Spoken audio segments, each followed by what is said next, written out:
Всем привет! С вами Илья ТР. Сегодня в ролике я решил показать и рассказать о пасхалках в лего игре под названием LEGO The Lord of the Rings. LEGO Властелин колец. Присаживайся поудобнее и приятного тебе просмотра. Ну, скорее поехали посмотрим эти пасхалки. В самом начале игры, когда Саурон раскидывает своих врагов, в одном из моментов можно услышать такой вот крик.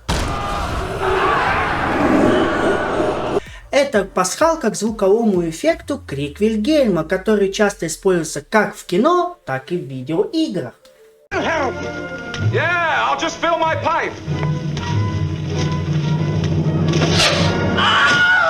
В игре также можно увидеть режиссера кинотрилогии «Властелин колец». Это Питер Джексон. Первый раз его можно увидеть в локации Бри. Он будет сидеть на заборе и есть морковку.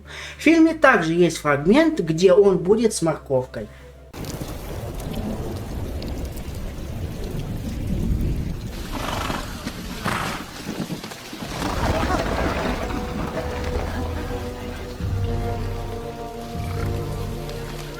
Во второй раз он появляется в Хельмовой паде. Во время катсцены, когда орки наступают, Питер Джексон появляется и кидает один золотой Оскар. В третий раз его можно заметить на плавающем корабле, где он держит морковку и, конечно же, золотой Оскар.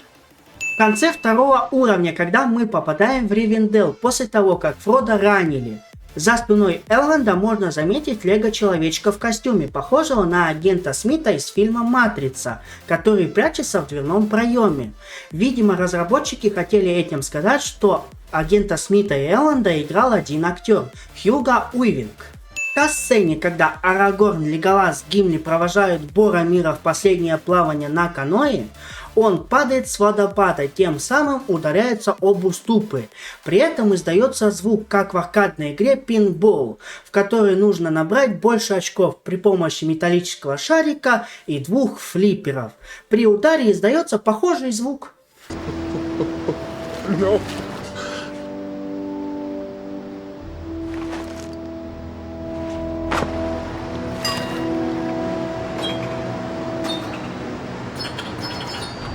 В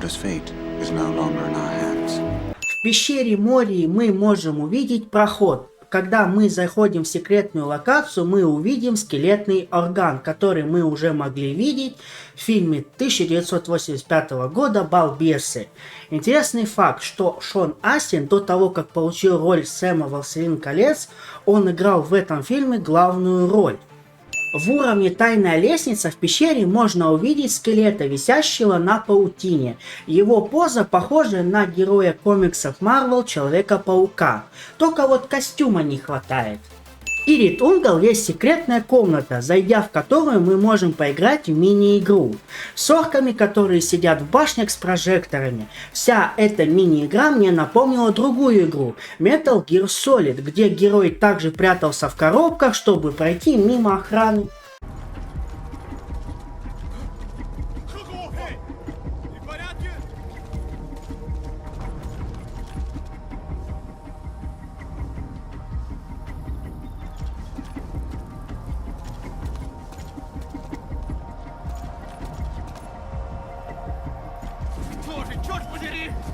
Когда мы сражаемся с огромным пауком в пещере, мы включаем чит-код на маскировку врага.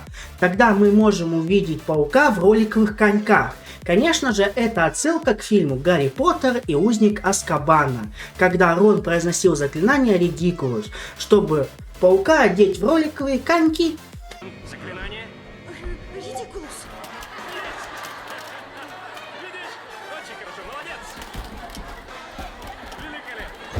В Тролльем Нагорье мы можем встретить 3 троллей, которые отсылают к другой трилогии про Бильбо Бэггинса, где он повстречал этих же троллей и получил свой легендарный меч Жало.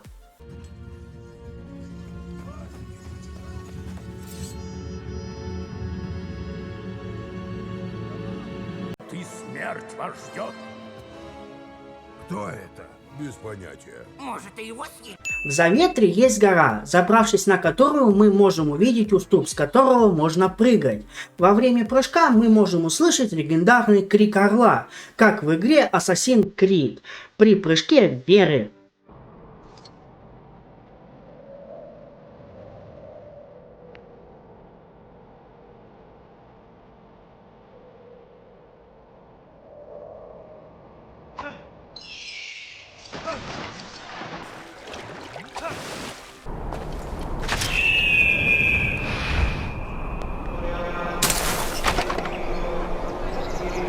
В Эдоросе есть персонаж, который нам дает дополнительное задание — найти его повязку.